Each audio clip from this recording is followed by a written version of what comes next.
Scientists have discovered the secret to long life. There's a new injection you can take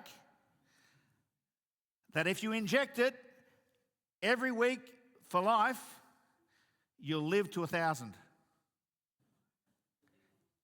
How amazing would that be if that had actually happened? Living to 100 would now be considered an early death. Can you picture the excitement if such an announcement actually really happened? Wouldn't people be clamouring towards it? I need it, I want it. Because the one thing we all fear, of course, is death.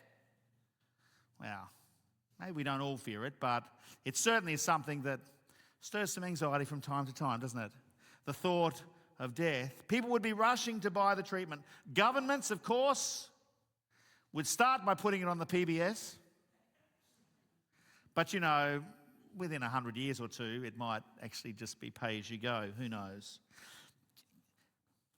Families celebrating the thought of keeping loved ones alive longer. But then the reality sets in.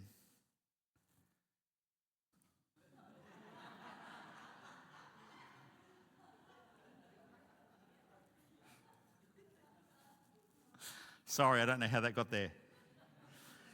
Wars are still breaking out. Just look at the intensifying conflict in Gaza at the moment. We see the escalating impact of militant Islam across the globe. Violence fills our cities, indeed even our town. My son was threatened this week in his workplace by someone just because he could.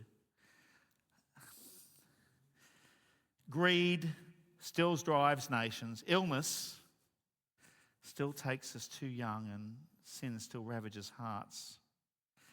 So let me ask, what kind of benefit would a longer life be if the world itself just stayed broken?